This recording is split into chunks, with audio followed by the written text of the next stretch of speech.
Hoje, obrigado de terem vindo, de estarem aqui. Hoje a aula, eu vou fazer uma aula sobre Bíblia. Só para contextualizar vocês que não estavam semana passada, a gente começou semana passada. Semana passada a gente falou um pouco da história da I-21 e dos distintivos batistas, os princípios. Você que frequenta a Igreja Batista há muito tempo, Bianca, talvez você já está ligada, né? Mas só para lembrar rapidinho, os distintivos batistas são separação da igreja e Estado, governo democrático, né?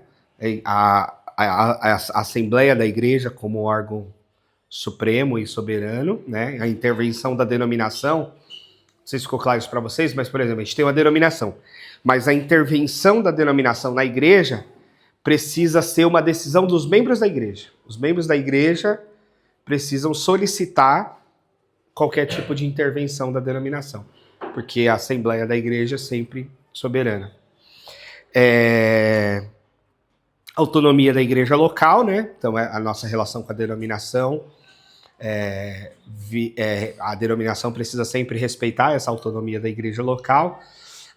Acho que eu não falei isso, mas a gente tem um vínculo com a denominação também de contribuição, né? Que é sempre voluntária, mas nos é pedido ou sugerido que a gente contribua com 10%, que 10% da nossa arrecadação como igreja seja enviada para a denominação, né? Mas isso é uma sugestão. Aqui na I-21 a gente contribui todo mês, mas a gente não contribui com 10%. A gente colocou um valor no orçamento e aí esse valor fixo no orçamento a gente encaminha para a denominação como parte da nossa contribuição. E a contribuição de iniciativas, né? Então, a contribuição de quando alguém daqui vai em outra igreja batista, isso é considerado também contribuição.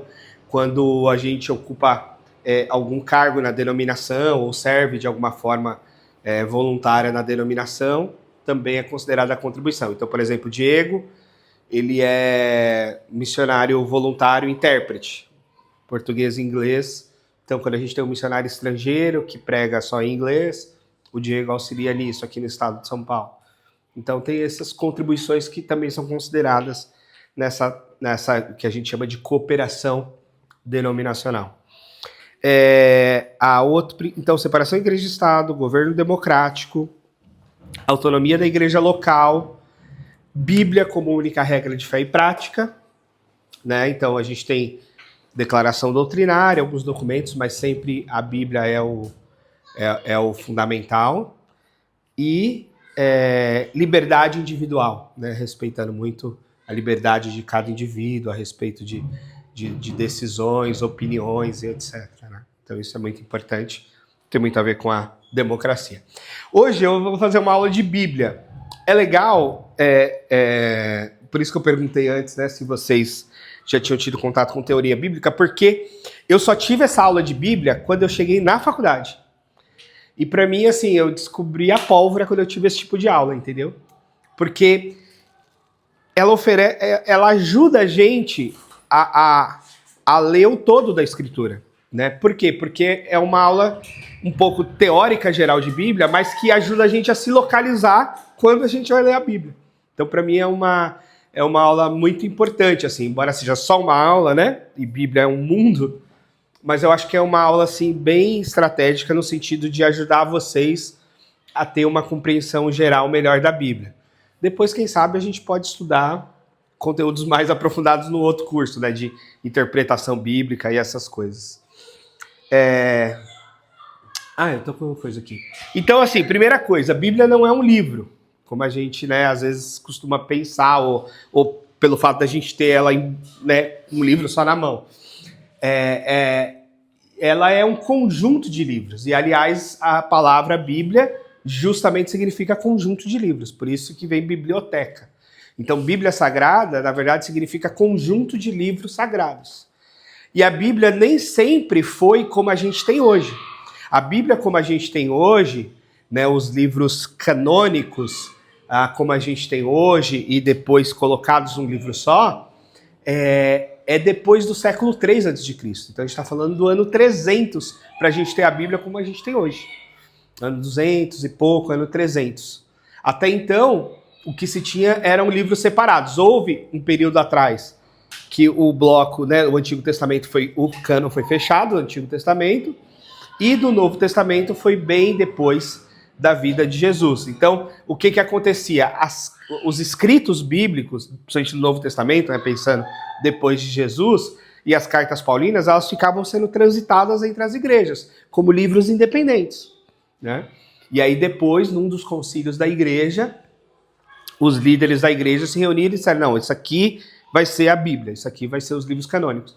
E aí houveram livros que foram rejeitados e livros que foram considerados sagrados para entrar no cânon, né? Por isso que a gente fala, o Evangelho de Maria Madalena, o Evangelho de Judas, o Evangelho... Às vezes é um livro novo, que alguém está inventando, mas às vezes pode ser um livro realmente antigo, mas que não foi colocado no cânon por algum motivo da época.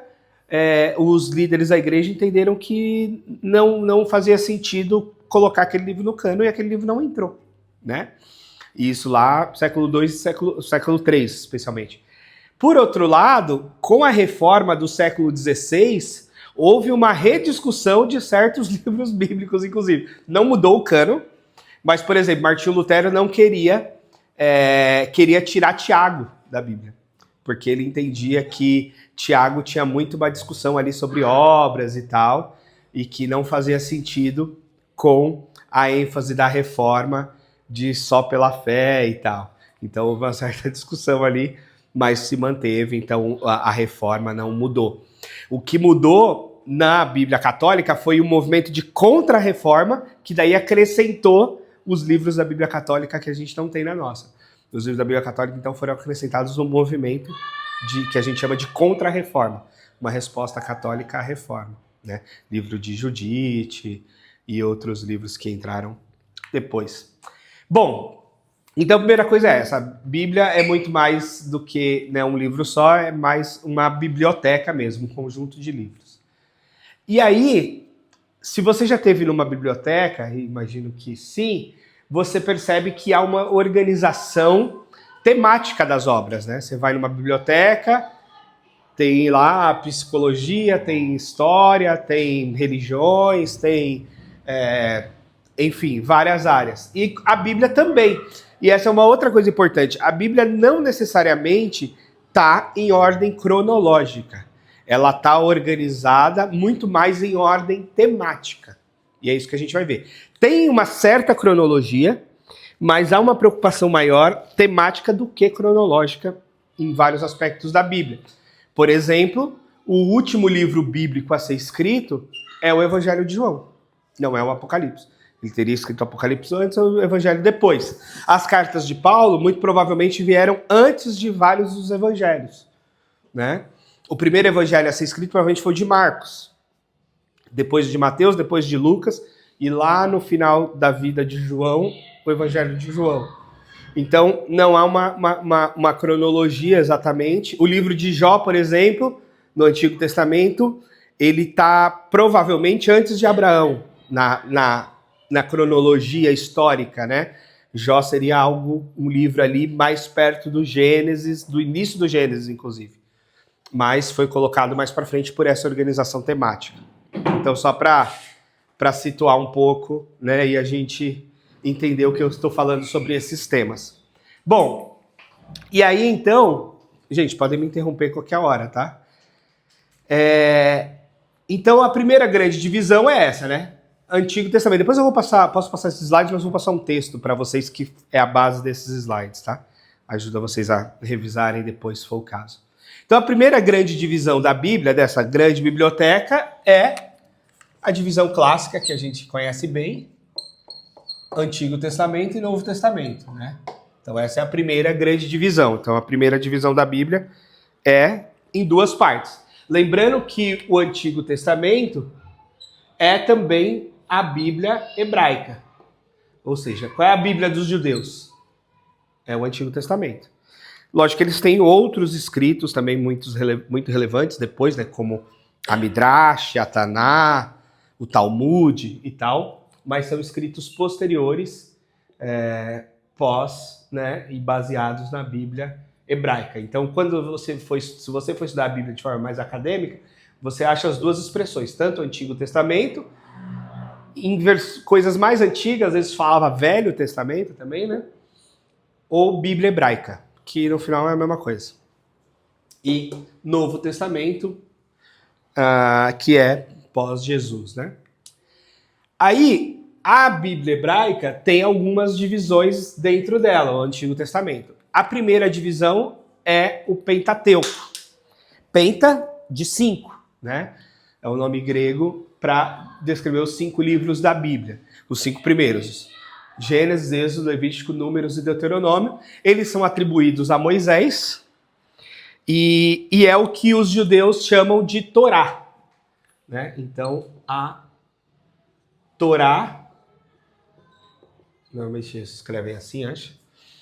São esses 5 primeiros livros da Bíblia que a gente chama de Pentateuco e que são considerados livros da lei, né? Embora Gênesis não é exatamente lei, né? É um livro dos princípios e dos patriarcas, mas Êxodo já vem os 10 mandamentos, Levítico, Números, vem o pós-10 mandamentos, né? A descrição, as regras para que fossem cumpridas essas leis, e Deuteronômio é uma espécie de revisão de Números, Levítico e Êxodo.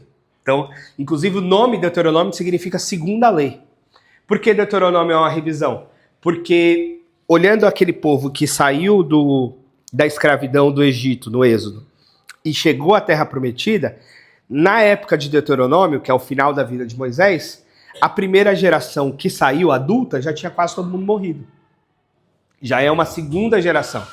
Dos vivos, ou pelo menos dos líderes vivos, só entram Josué e Caleb na Terra Prometida. Então você tem uma outra geração. Então o Deuteronômio está repetindo, de certa forma e de forma diferente, tudo aquilo que já foi dito em Êxodo, Levítico e Números, né? Então o Deuteronômio, de alguma forma, resume e repete coisas relevantes desses 3 livros, né? Então, esses são os 5 primeiros livros da Bíblia. Aí uma coisa relevante também de ser dita. Na teologia cristã, a gente não costuma atribuir peso maior ou menor a cada livro da Bíblia. A gente, né, entende a Bíblia, pronto, todos os livros de Gênesis e Apocalipse têm peso igual. No judaísmo, que é o nosso berço, não. Eles assumem, por exemplo, que a Torá é o texto mais importante. Então eles têm a Bíblia, tem vários outros escritos, mas eles sempre vão fazer referência à Torá como o mais relevante. E então o peso mais forte sempre é a Torá, né? Então, se você considerar a lógica judaica no Antigo Testamento, os 5 primeiros livros da Bíblia, chamada Torá, os livros de Moisés, vão ser sempre os mais importantes para eles. Depois a gente tem os livros históricos, como uma segunda prateleira dessa biblioteca, né? Se a gente considerar aqui em prateleiras, então a gente tem a Torá e aqui a gente tem livros históricos. Como o próprio nome diz, são livros que basicamente contam história. São 12 livros. Josué, Juízes, Ruth, 1º e 2º Samuel, que já começa, na verdade, em 1º e 2º Samuel já começa o período dos reis, né? Porque é Samuel que consagra Saul e depois consagra Davi. Mas ele ainda tem um papel importante e o livro leva o nome dele. 1º e 2º Reis e 1º e 2º Crônicas. Reis e Crônicas repetem um pouco as histórias. É mais ou menos parecido com os evangelhos do Novo Testamento. Porque eles contam basicamente a história dos reis, né, e tudo que estava acontecendo ali em Israel.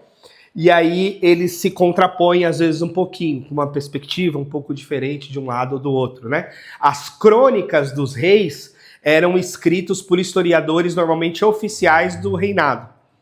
E o livro dos reis era escrito por outros historiadores, digamos, de fora do reinado, né?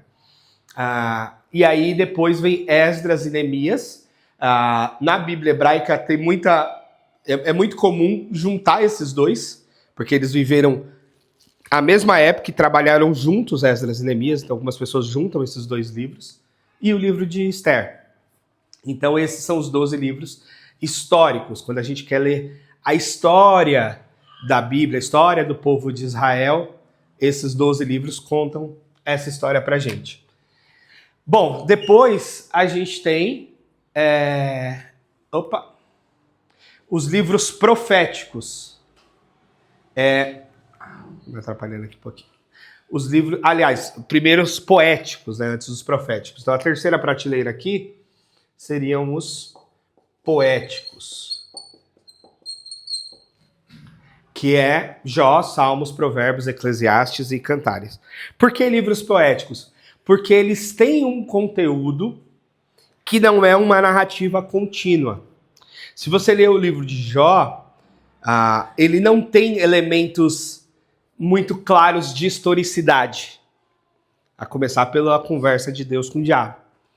E se você ler com atenção, você vai ver que o livro de Jó, ele é muito parecido com uma peça teatral, se você ler Shakespeare. Por quê? Porque tem uma sequência de fala de Jó, aí os três amigos falam na mesma sequência. Aí Jó fala, os três amigos falam. Jó...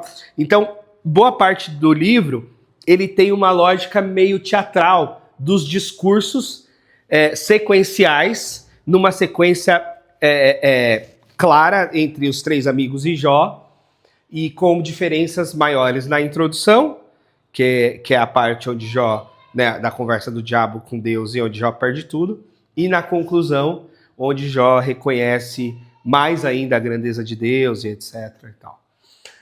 Então tem isso. O Salmo também. O Salmo é um livro basicamente litúrgico, de cânticos e de poesia hebraica, né, orações e tal.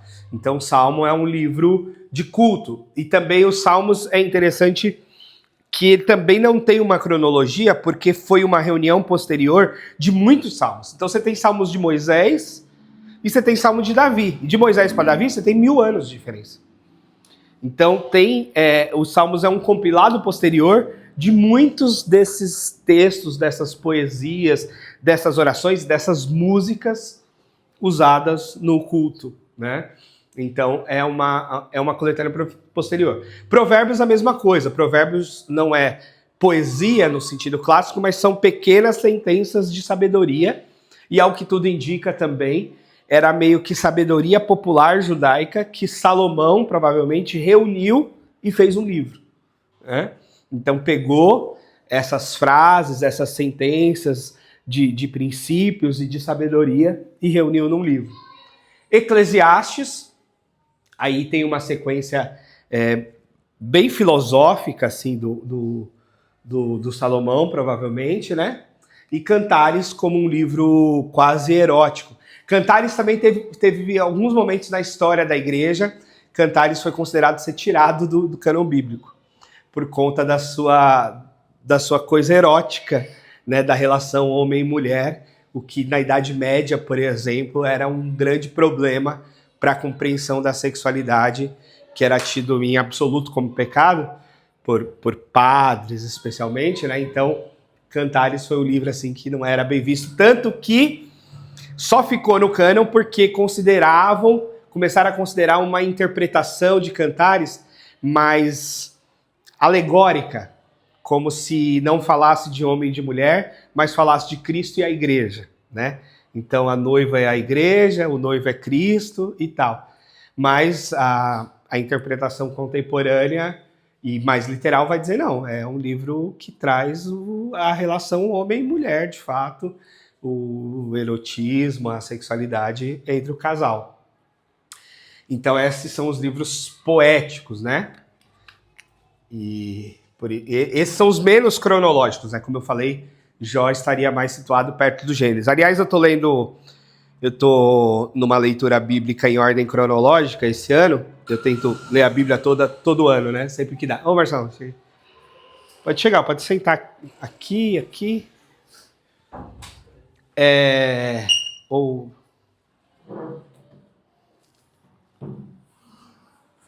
E aí, o Jó estaria mais perto de Gênesis, aí eu tava falando. Eu tô lendo a Bíblia em ordem cronológica, porque eu busco ler a Bíblia todo ano, assim, né?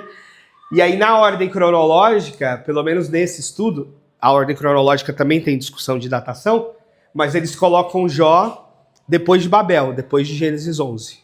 Então vem a leitura Gênesis até o 11, aí vem o livro de Jó inteiro, aí depois Abraão, porque eles colocam na cronologia Jó antes de Abraão. E também eles misturam um pouco os salmos, né? Pega o que seriam salmos mais antigos, salmos de Moisés e tal, colocam mais lá atrás, e salmos mais de Davi ou de Asaf, mais adiante. Bom, Hã? Tá aí, ó. Você é músico, aliás? Poxa vida, hein? Poxa vida. E aí agora, a quarta parte, a quarta prateleira, são os profetas maiores. Como é que é essa divisão de profetas maiores e menores? É basicamente uma divisão de volume dos livros. Aqueles livros pequenininhos da Bíblia, a gente chama de profetas menores, ou profetas que escreveram menos, ou que têm livros mais curtos. E os livros dos profetas que têm textos mais longos, a gente chama de profetas maiores. Então, os livros proféticos, no geral, são 17, mas obedecem a essa divisão, né? De profetas maiores e menores. Então, os maiores, né, são Isaías, que é um livro enorme, né, 66 capítulos.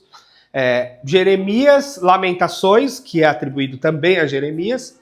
Ezequiel e Daniel. Sendo que o livro de Daniel é considerado o Apocalipse do Antigo Testamento, né? É um livro que traz revelações, simbologias. Daniel também está exilado, preso na Babilônia, como estava João na ilha de Patmos, no Novo Testamento. Então, Daniel tem muita correlação com Apocalipse para nós, e é considerado o Apocalipse do Antigo Testamento. Então, os livros dos profetas maiores. E depois a gente tem os livros dos profetas menores. Seria uma quinta prateleira aqui, profetas menores. E aí são 12 livros, mas são 12 livros bem pequenininhos, aqueles livros que a gente lê numa sentada. E aí são Oséias, são os livros mais difíceis de achar na época que a gente usava a Bíblia de papel. Oséias, Joel, Amós, Obadias, Jonas, Miqueias, Naum, Abacuque, Sofonias, Ageu, Zacarias e Malaquias. Desse, acho que o menor deles é Obadias, é isso? Você estava falando esses dias? Que acho que é capítulo único, né? Só tem versículos. Então é bem pequeno mesmo. Os outros são de 4 capítulos, 3 por aí, são bem pequenos. Então, são os profetas menores. Tudo bem aqui com o Antigo Testamento? Já estão manjando tudo? E vocês lembram, então, a soma desses livros? Quantos são? Vamos lá, de volta a EBD. Agora é aquela hora do passo ou repassa. Torta na cara. Posso falar? Pode, irmão. O vice-presidente... Não, mas do antigo, calma aí, do antigo. Do antigo. Mas eu lembro quando eu consigo. São... Muitos. 39, certo? 17. 19, tô brincando. Mas calma aí. Eu errei essa daqui? São 39 livros. Não, tem que colocar por dentro. Vamos ficar na nossa versão que eu conheço. Então são 39 livros, né? Que nessas 5 divisões aqui que a gente pode considerar: Torá, históricos, poéticos, profetas maiores e profetas menores. 39 livros. Agora a gente vai para o Novo Testamento. Antes disso, a gente considera o período interbíblico, né, que seria o período entre Malaquias e Mateus. E é considerado o tempo do silêncio de Deus, no sentido de escritura sagrada, porque durou mais ou menos 400 anos esse período, né? Então, 400 anos em que nada, digamos, sagrado foi escrito. Então a gente chama de tempo de silêncio, ou período interbíblico, ou intertestamentário. Bom, Novo Testamento agora. Agora a gente vai para essa segunda grande divisão, que é o distintivo cristão, inclusive, né? Já que o Antigo Testamento é também a Bíblia hebraica. Seja bem-vindo, Hélio. Só puxar a cadeira aí.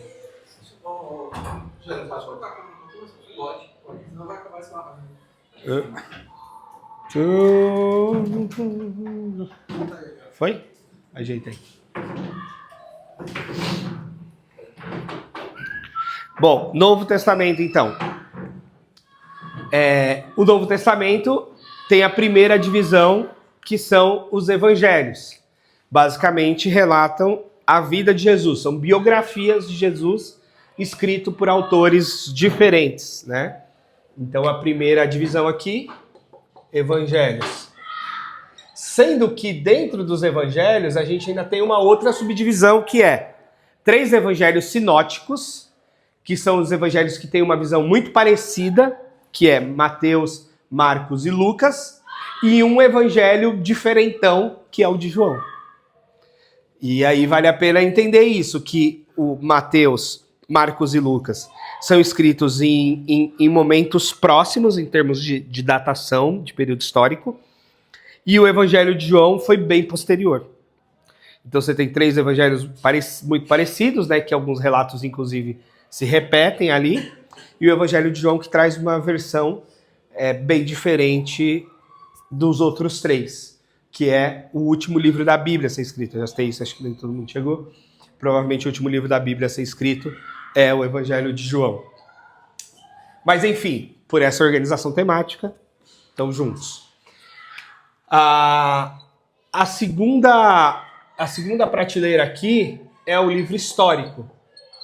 Livro histórico no Novo Testamento é considerado só o livro de Atos.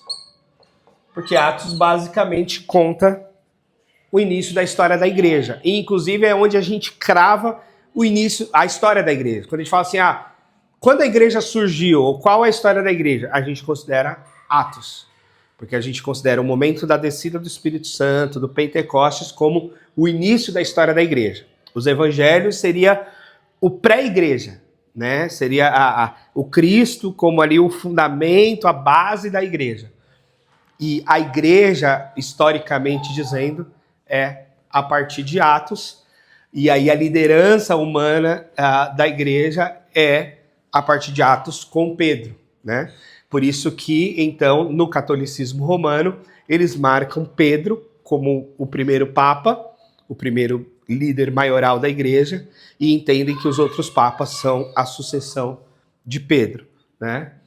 A gente não entende desta forma, mas no aspecto de que Pedro foi o primeiro grande líder da igreja, sim, porque ele que pregou ali no Pentecostes, é a partir da pregação dele que muitas pessoas se convertem, são batizadas naquele primeiro momento, e ele é, então, o primeiro pastor ali, principal da igreja, que é a narrativa de Atos, basicamente se divide entre o protagonismo e a liderança de Pedro na primeira parte, e a liderança de Paulo na segunda parte, né?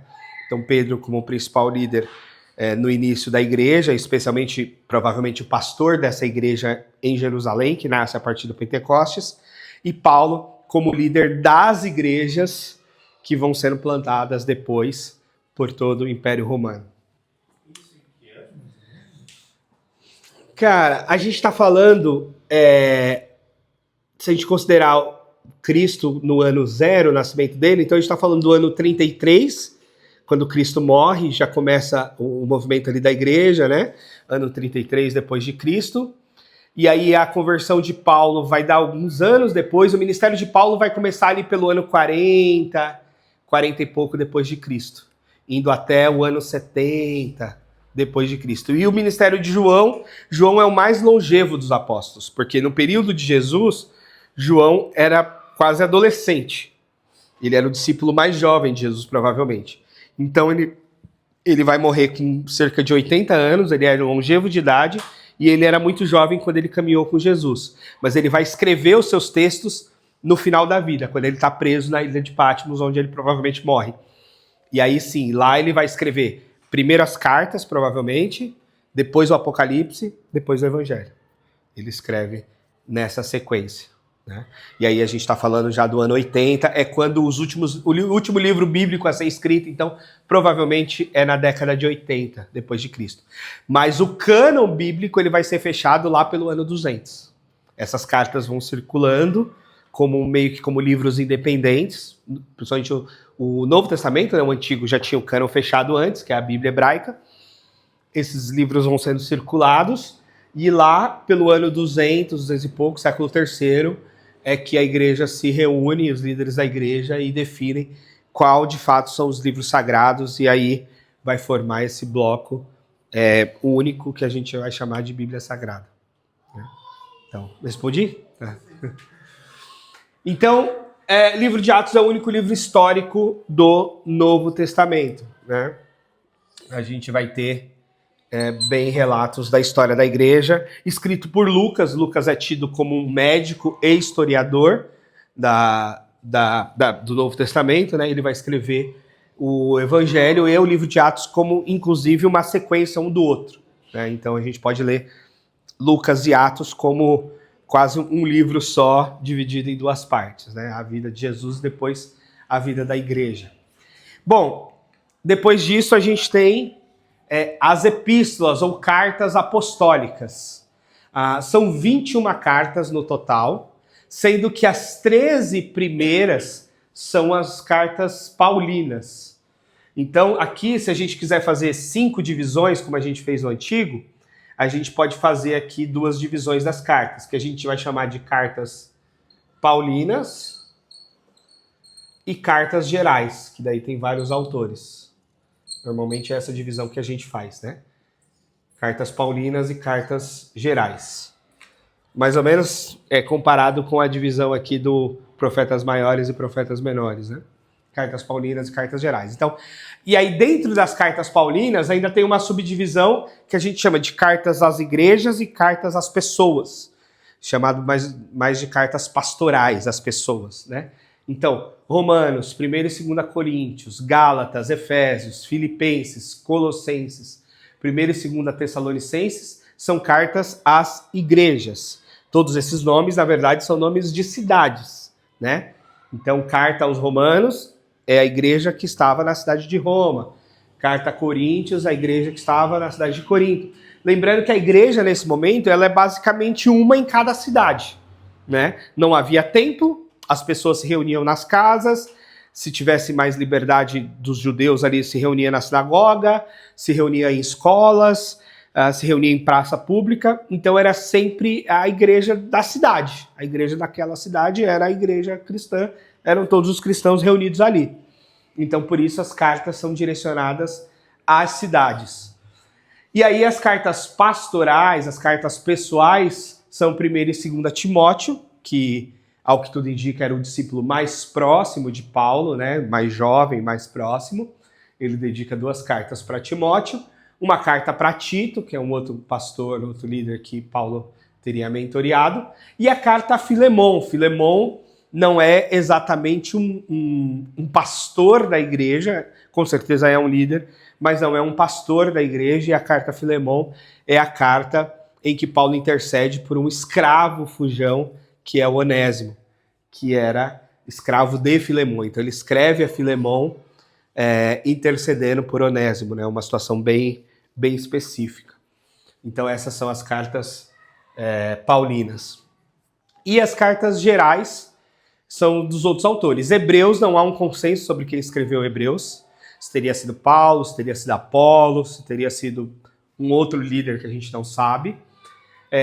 Tiago, esse Tiago seria o irmão carnal de Jesus, filho de José e Maria.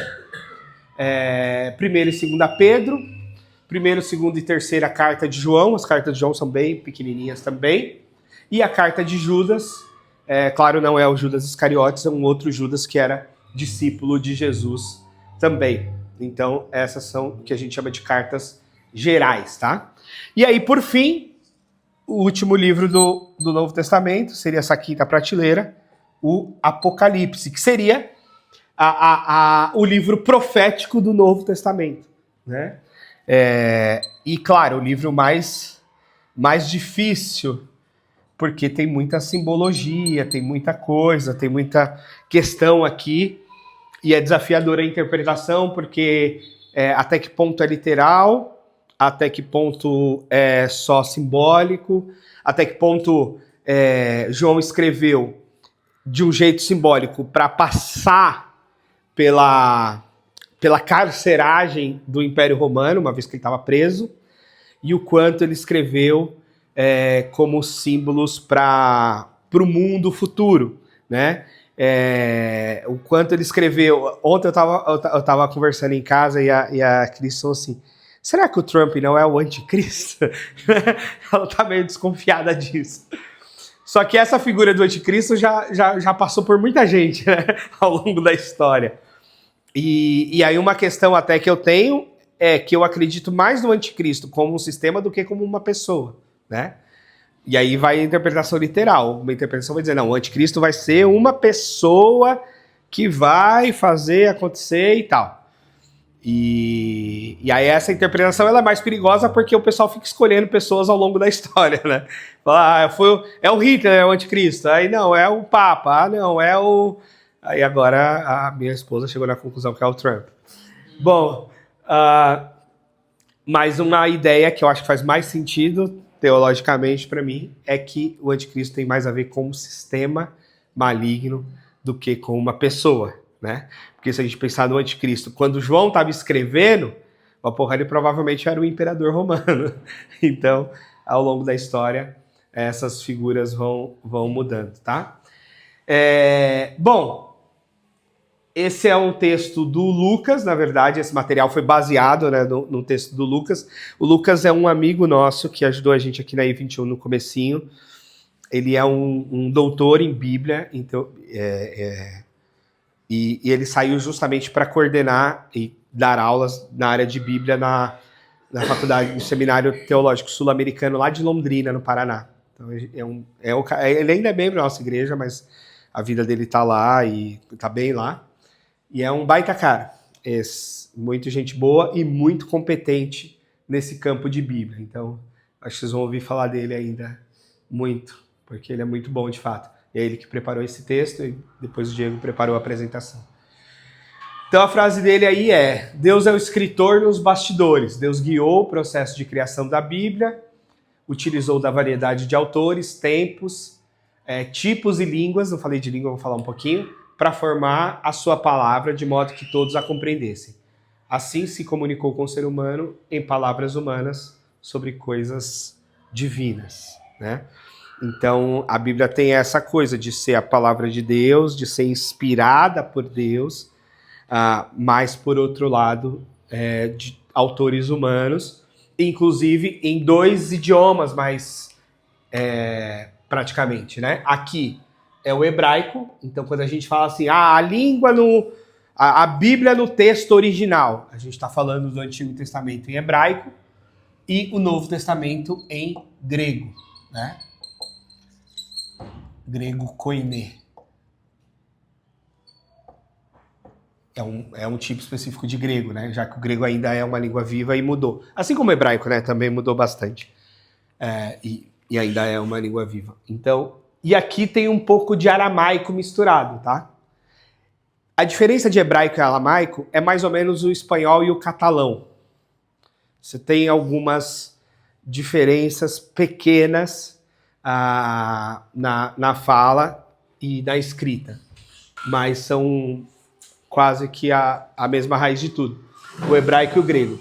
E você vê o desafio do Novo Testamento, né? Que isso deve ser considerado como um desafio, inclusive na interpretação bíblica do Novo Testamento. Porque a conversa aqui e os relatos, muito provavelmente, são todos em aramaico. Mas a escrita é em grego. Por isso que às vezes o pessoal fala assim, tem um erro clássico que a gente chama na exegese bíblica, que é quando Jesus aparece para Pedro e fala, Pedro, tu me amas? Ele fala, eu te amo, Senhor. Tu me amas? Ele pergunta 3 vezes. E aí, na exegese bíblica, alguns autores que estudam um pouquinho de grego, mas não muito, vão dizer, não, ali Pedro falou filéu, e na verdade Jesus quis falar agapau, que ágape seria um tipo de amor, filéu é outro tipo de amor no grego. É verdade, são palavras diferentes para amor, inclusive eros também é outra palavra grega diferente para amor. Mas na verdade a conversa de Jesus com Pedro provavelmente não foi em grego, foi hebraico ou aramaico, né? Então, na verdade, a escrita posterior é em grego, mas a conversa foi em aramaico. E aí não dá pra gente saber exatamente quais foram as palavras usadas.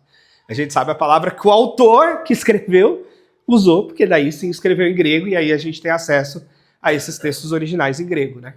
Então, às vezes, o cara faz uma discussão toda do grego, do Novo Testamento, mas se ele não considerar que aquilo não é o texto original escrito, mas não é o texto da linguagem falada que eles usavam, já não faz sentido, entendeu? Porque é mais ou menos assim, a gente fala aqui em português, e Jesus estivesse aqui com a gente, né? De repente estaria falando em português, mas se ele fosse deixar o mandamento para a gente escrever cartas para a igreja no mundo, a gente ia escrever em inglês, para que a repercussão fosse maior para o mundo todo. O grego era o inglês da época, era a língua. Por quê? Porque na época do Império, antes do Império Romano, houve o Império de Alexandre o Grande.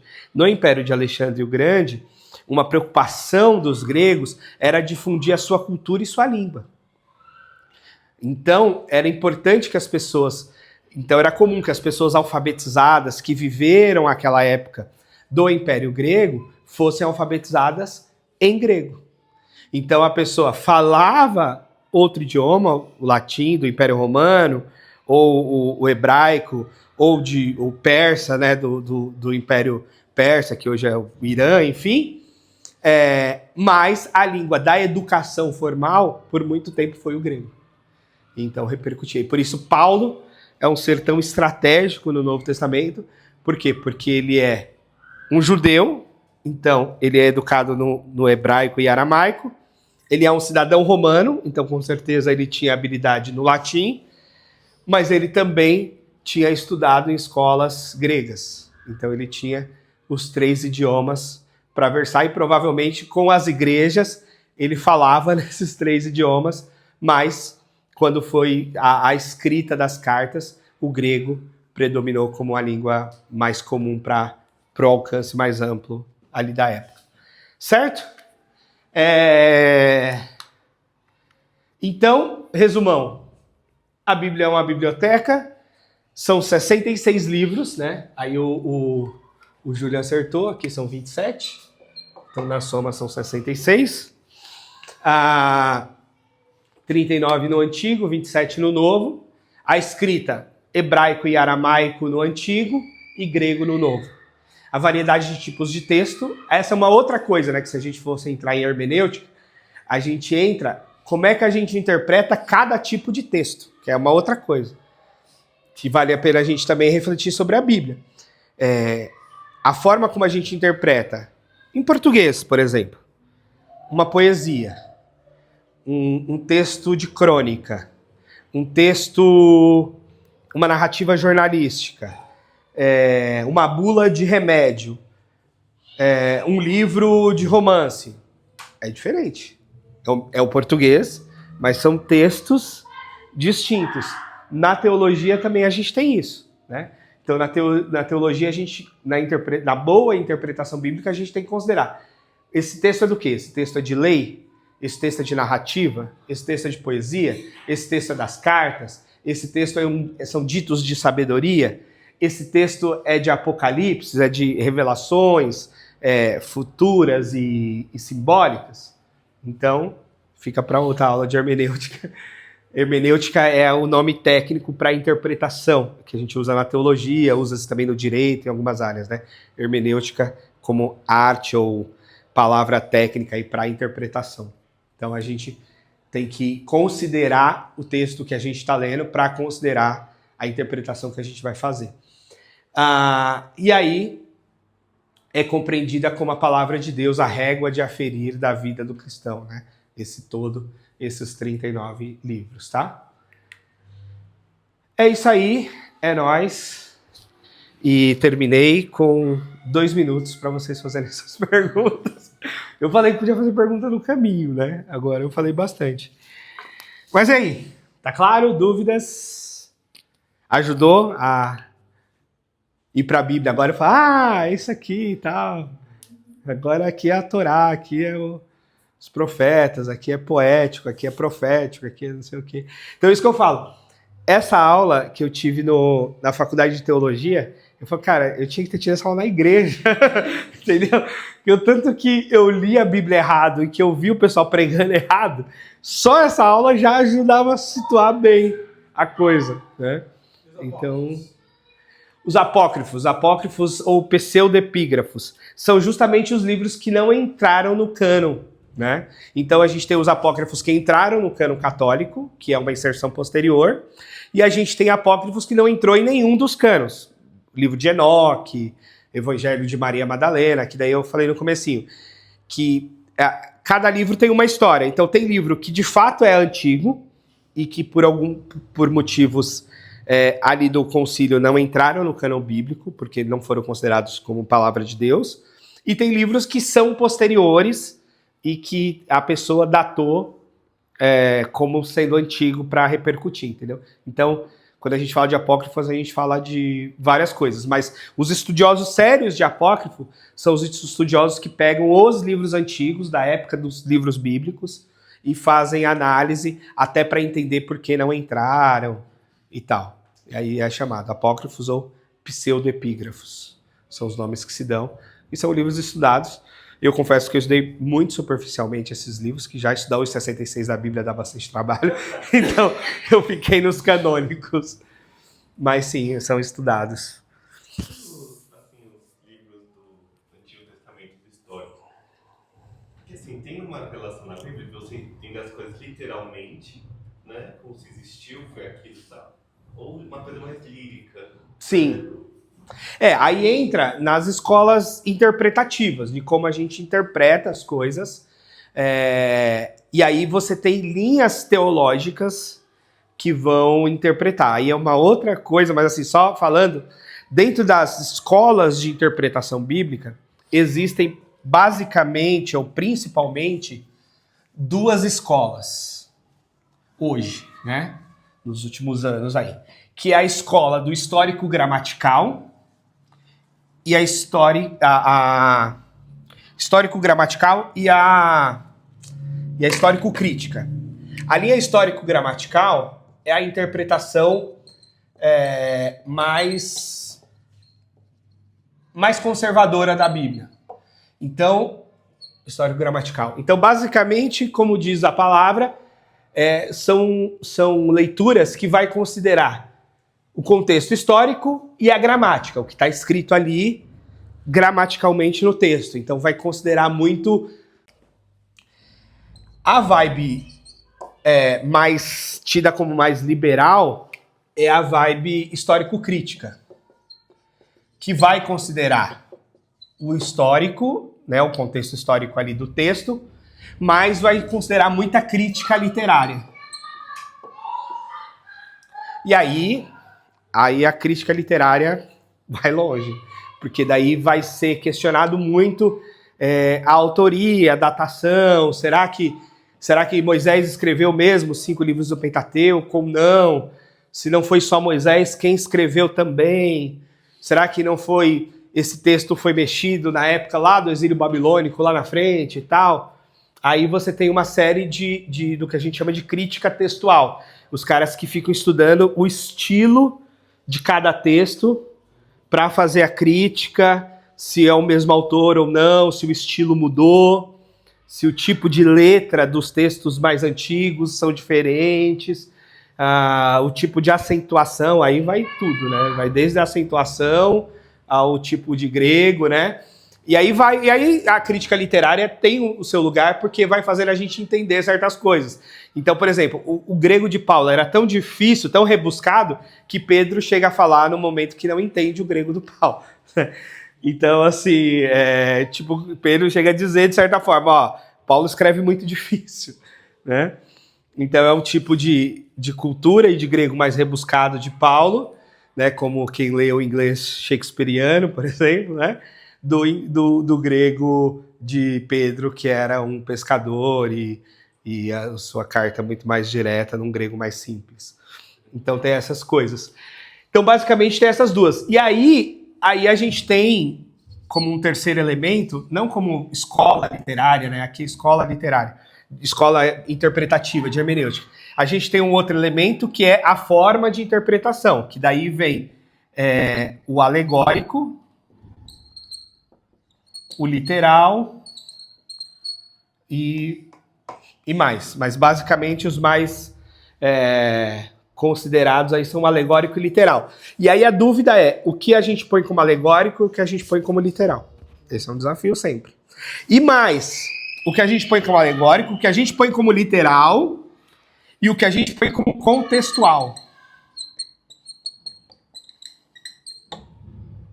É uma outra coisa.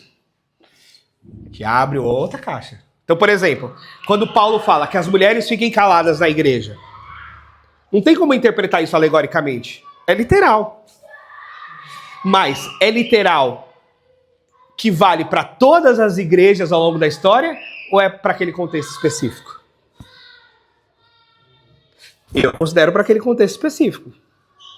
Para mim não faria sentido manter essa perspectiva. Mas você vai pegar uma congregação cristã no Brasil, ela vai entender como literal, vai esquecer o contextual e vai bater como literal. A mulher não pode falar na igreja. A mulher tem que usar véu. Paulo escreve isso em Corinto. Então, a congregação cristã na Bíblia vai dizer, não, isso é literal e vale para toda a história. Se a igreja tiver 4.000 anos, as mulheres vão continuar usando véu. Pra gente, na maioria das igrejas evangélicas, é contextual. Foi para aquele contexto de Corinto em específico. Por exemplo, entendeu? Então, ainda a gente tem essas variações para considerar, né? Aí o texto de Apocalipse, é alegórico ou é literal? Né? Ou o que é alegórico, o que é literal? Né? Aí é uma vida, aí é... O livro de Jó também entra nessa discussão, né? Tem gente... O livro de Jó entra nessa discussão.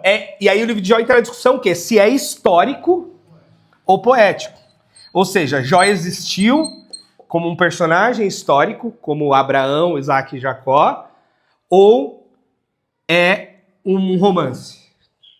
Alguém contou a história de um cara que sofreu muito e tal, e tal, e tal. Uma ficção, entendeu? Provérbios tem também, né? Provérbios tem o da mulher. A mulher virtuosa. Mas acho que provérbios, como são compilados de sabedoria, acho que fica mais clássico como poético, no sentido, né, de ser sentenças de sabedoria. Que leva a sério. Que leva ipsis literi, entendeu? Então vale a pena entender. Por exemplo, provérbios fala assim, ensina a criança o caminho que deve andar, porque quando ela crescer, jamais se desviará dele. Isso é uma promessa ou é um princípio? Entendeu? Porque a gente vê um monte de gente que foi criada no evangelho e desviou. Então não é exatamente uma promessa, uma sentença de que isso vai acontecer. É um princípio que, se educarmos as crianças no caminho que devem andar, provavelmente ela não vai se desviar dele, ou vai voltar para ele, se for o caso e tal. Entendeu? Mas não como uma promessa certeira de que, olha, toda criança que é criada com a Bíblia vai permanecer fiel aos princípios bíblicos sua vida toda. Entendeu? Então, entra essa questão. O Salmo também é clássico, né? O Salmo fala de oração e de música, e tem um Salmo que agora eu não lembro exatamente o endereço, mas que é muito doido, assim, porque ele fala assim, como eu queria, o salmista fala, pegar os filhos dos babilônios e bater com a cabeça deles nas pedras, né? E aí você fala, nossa, que beleza de salmo, né? Pegar os filhos dos babilônicos e bater com a cabeça deles nas pedras. Mas é aquele salmo do período do exílio, eles estavam escravizados na Babilônia, exilados, e tudo que eles queriam era se vingar dessa escravidão e dessa vivência ali na Babilônia sofrida, né? E aí você tem as complicações históricas. Mesmo no exílio babilônico, você tem uma perspectiva profética e de vivência também diferente do próprio povo judeu. Porque lembra que o Daniel ele está no exílio babilônico, só que ele está na corte do rei. Então ele é quase que um escravo de luxo. Ele é levado para a corte do rei, ele é exilado, ele é levado obrigado, mas ele é educado com os grandes sábios da Babilônia e ele é conselheiro, ele é levado para ser conselheiro do rei, né? Enquanto que Jeremias, que é um outro profeta do mesmo tempo, é jogado num calabouço com um monte de escravo. Entendeu? Então, até isso também, aí para quem quiser, né, pensar o recorte de classe, também tem, porque você tem gente que é levado escravizado para a corte do rei, e vai ter ali uma educação, uma alimentação e tal. E você tem gente do povo que é levado escravo, posto em verdadeiros calabouços. São modelos de escravização também que obedecem a essas diferenças, né? E por aí vai, gente. Aí é um mundo que eu falei, a gente pode entrar um outro dia, um outro curso, na verdade, sobre interpretação bíblica, né? E aí é um outro mundo pra gente estudar, tá bom? Obrigado demais, a gente fica por aqui. Nas próximas aulas, eu vou falar um pouco de doutrinas, né? Por quê? Porque as doutrinas são as formulações teológicas e sistemáticas a partir da Bíblia. E aí eu vou dizer essa divisão teológica, né? O que é teologia bíblica, que é a teologia diretamente da Bíblia, dos livros da Bíblia, e o que é teologia sistemática, que é quando você pega a Bíblia e os textos bíblicos e vai sistematizando tematicamente. Então aí vem a teologia da salvação, do pecado, da graça, e por aí vai. É o que a gente chama de teologia sistemática. É a sistematização dos temas que estão em geral na Bíblia. E aí essa é uma diferença, teologia bíblica e teologia sistemática. Eu confesso que a minha maior paixão e dedicação é mais por teologia bíblica. Eu gosto mais de pensar na teologia de cada livro, na teologia de Paulo, na teologia de Pedro, na teologia do Gênesis, na teologia do Êxodo, do que pensar na teologia sistemática que pega de Gênesis a Apocalipse, mas pega aquele tema, né, e organiza aquele tema. Mas enfim, são diferenças do mundo teológico. Mas aí a gente vai falar sobre as doutrinas, que as doutrinas são didáticas, né? Porque daí a gente vai falar, salvação. Existe texto sobre salvação em várias partes da Bíblia. E aí na sistematização a gente estuda esses vários textos dentro do eixo salvação e aí, claro, chega a algumas conclusões, né? Dentre outras doutrinas, tá bom? Obrigado, vamos orar, vamos tomar café, que é muito importante, já estamos atrasados. Obrigado, Deus, pelo nosso tempo junto, pela nossa aprendizagem, pela tua palavra que foi deixada para nós e que o Senhor nos guie pela tua vontade e que esse tempo nosso de culto também seja uma celebração especial e totalmente entregue ao Senhor. Em nome de Jesus. Amém.